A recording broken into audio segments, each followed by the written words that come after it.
Bharatiya Janata party के राष्ट्रीय अध्यक्ष जेपी नड्डा जी वो स्वास्थ्य मंत्री बना दिए गए हैं और इसी महीने जो उनका पद है वो भी खाली होने वाला है, क्योंकि भारतीय जनता पार्टी में नियम के अनुसार एक व्यक्ति एक ही पद पे रह सकता है। तो बीजेपी का राष्ट्रीय अध्यक्ष का जैसा महत्वपूर्ण पद खाली होगा, कौन है इस रेस में, कौन हो सकता है, ये जानने के लिए बहुत से लोगों में उत्सुकता है। तो हम आपको बताते हैं कि 4 जो सबसे मजबूत नाम सामने आ रहे हैं राष्ट्रीय अध्यक्ष पद की जो दौड़ में हैं, वो कौन कौन से हैं। यह सबसे पहला नाम है इस रेस में, वो है सुनील बंसल का। ओडिशा, बंगाल और तेलंगाना के प्रभारी हैं बंसल, और उनको जबरदस्त अनुभव भी है। उन्होंने अभी चुनाव में बड़ा, ओडिशा में तो पूरी सरकार ही बनी है। राजस्थान से आते हैं, भारतीय जनता पार्टी के राष्ट्रीय महासचिव हैं, 35 साल का लगभग उनको अनुभव है। जो आईटी सेल है उसको बहुत अच्छे से, जितने भी कॉल सेंटर्स थे भारतीय जनता पार्टी के, उस पर उन्होंने बहुत अच्छे से निगरानी की और भाजपा के लिए बहुत अच्छा काम किया है।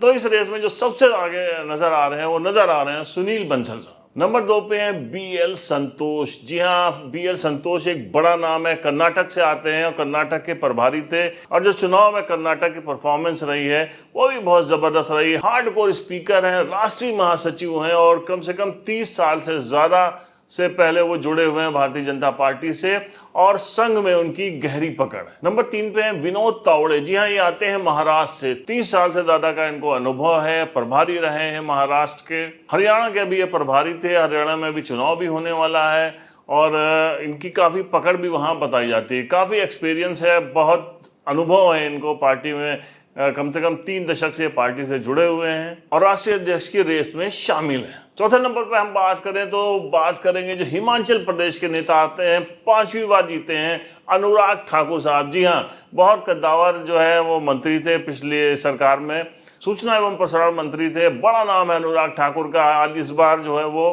मंत्री नहीं बनाए गए हैं। उसके पीछे तर्क भी बहुत से लोग ये दे रहे हैं कि उनका राष्ट्रीय अध्यक्ष के तौर पे उनका सिलेक्शन हो सकता है, इसलिए वो मंत्री नहीं बनाए गए हैं।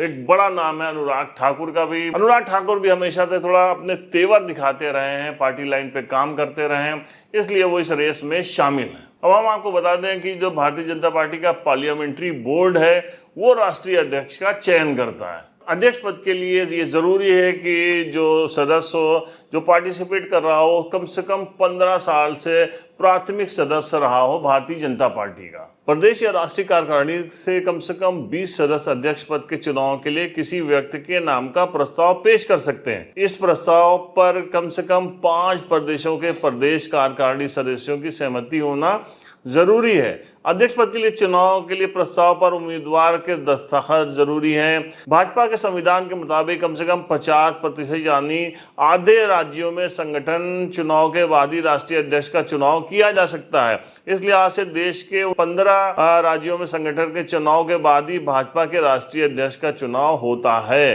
राष्ट्रीय परिषद में पार्टी के संसद सदस्यों में से 10% सदस्य चुने जाते हैं। इसके अलावा राष्ट्रीय अध्यक्ष की ओर से अधिक 40 सदस्य नामांकित किए जा सकते हैं।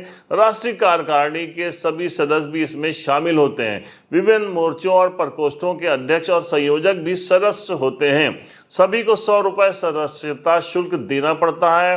राष्ट्रीय परिषद की तरह ही प्रदेश अध्यक्ष चुनाव से पहले प्रदेश परिषदों के सदस्य भी चुने जाते हैं। बीजेपी में पूरे संगठन को राष्ट्रीय से लेकर स्थानीय स्तर तक करीब 7 हिस्सों में बांटा गया है। तो इस प्रकार भाजपा के राष्ट्रीय अध्यक्ष का चयन होता है। अब इन 4 लोग ये मुख्य दौड़ में इसमें शामिल बताए जाते हैं। देखना है कि इस प्रक्रिया में कौन सफल होता है।